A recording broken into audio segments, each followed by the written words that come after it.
Hey friends, in this compelling testimony, we hear the powerful journey of Tamir, a Jewish believer in Jesus whose faith took roots 2 decades ago while serving in the Israeli army. As we listen to his story, we'll discover the profound connection between his faith and the current events in Israel as the nation is mourning such unimaginable loss. Through the lens of Tamir's faith, we gain insight into how personal transformation and spirituality intersect with the complex dynamics of the region, providing a unique perspective on the ever-evolving story of Israel and Jewish faith in Jesus. Hey friends, welcome back to the channel. I'm here with Tamir Kugman. We have some great videos with you already up on the channel. Go check them out, including his testimony. Amazing. Today is a great topic because it's personal and it's also prophetic. The gathering of the Jewish people back to Israel. Yeah. I did a video a while back, maybe a year ago, in front of the Hall of Independence of Israel, and how Israel claimed independence in 1948. Huge immigrations of Jews back to Israel from all over the world. And I thought, wow, this is amazing. This is prophetic. This is 2,000 years of exile coming to an end. Yeah. Let's talk about it. The one thing that's most exciting for me about the coming back of Israel to the land is that it is such an old prophecy that is fulfilled in our days. Right. I mean, this is personal for me because my dad was born in Iraq, a Jewish family in Iraq, and it wasn't easy to live in Iraq. They suffered from anti-Semitism and racism, and at the age of 11, they came to Israel, older family of 11 kids. On the other side, my mom was born in Israel, but her parents and her sister were born in Poland, and in 1935, they immigrated and came to Israel before the state was established. My dad came at the year 1950, just after the establishment of the state. Yeah. My mom was actually born here in 43 in Israel before independence. Wow. Both my grandma and my grandpa's family in Poland was murdered in the Holocaust. So it's very personal because I know that my parents came to Israel, the safe place, the promised land. And if you appreciate God's prophecies for the world and for Israel, and you see a prophecy that is fulfilled in front of your eyes, it's very exciting because it didn't end and it didn't start also with only my parents. It started before that. The coming of the Jews to Israel started before that. I mean, in the multitudes. Oh, yeah. And it still continued as I was a child. In the 90s, then we had around 1 million Jews coming from the Soviet Union at the time. Yeah. And you still have waves of Jewish people coming from different places. You have Ethiopia, you have France, and other places in Europe. And even as remote and exotic as California. Oh, yeah.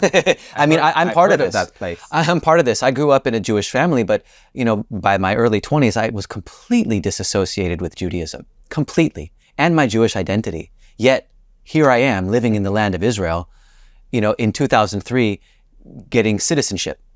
Yeah. Here in Israel. I'm part of this return of the Jewish people, even though I never really, as a youth, imagined myself ever living here. Yeah. So here's a interesting thing. You should do a video and go to the streets and just ask people, where are you from? Where are your parents from? Where are your grandpas from? Okay? Grandma, grandpa. And you're going to get answers that will amaze you because every person that you will approach in the street will tell you that his origin is from another place in the world. Yeah. Okay? And that is amazing because this gathering has scattered Israel throughout all the nations to different cultures and brought us all together here to what we call a melting pot. Right. Okay, we have to somehow live together with all our differences, with all our different cultures. That's really interesting. Yeah.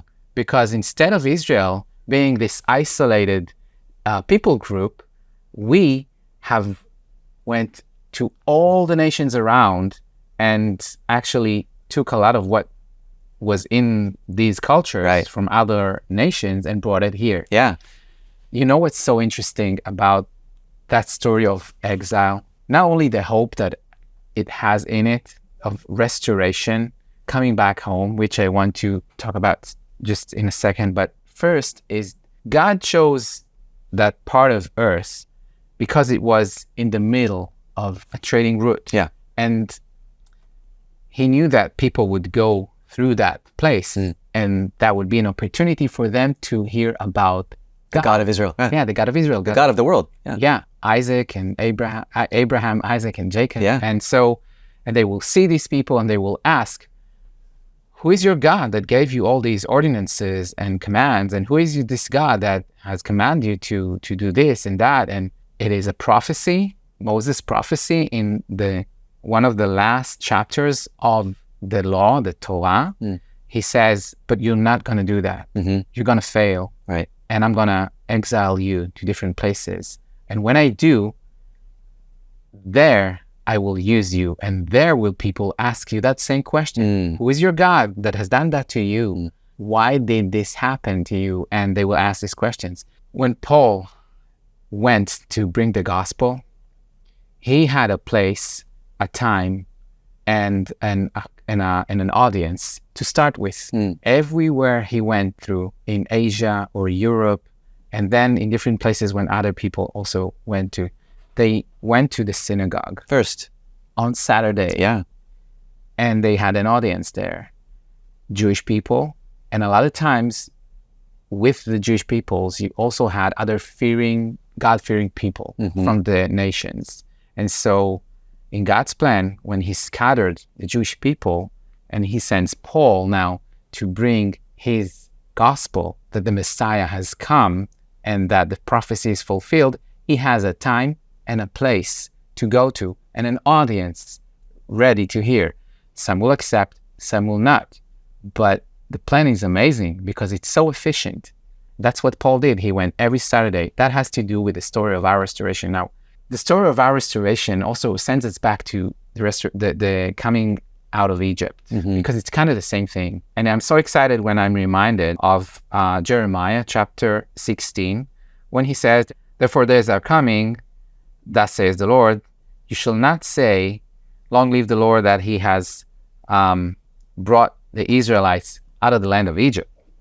For you say, leave the Lord that he has brought the Israelites from the land of the north, from all the countries that he has exiled them to, and he will bring them and restore them to their earth, to their place, to their inhabitant. So this was fulfilled already, and is still being fulfilled as more Jewish people return to their country. What is more exciting is this prophecy that brings it to the end of time, if you want, that says that Israel would have one shepherd and one king that would rule over them. Who would that be? And they will be united. They will no longer have these tribal fights and jealousy between Judah and Ephraim.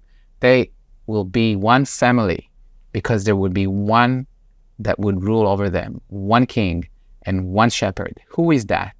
Other than the Messiah, okay, as we know, is Yeshua. Right. That's really, really exciting. Yeah. Living this time. It is. So thank you so much for sharing your knowledge with us. Thank you for watching. If you'd like to reach out to us, you can do so at our website, jewsforjesus.org. You can also follow us on Facebook, Instagram, and TikTok. And stay tuned for one more episode with Tamir Kugman. You won't want to miss it. God bless you.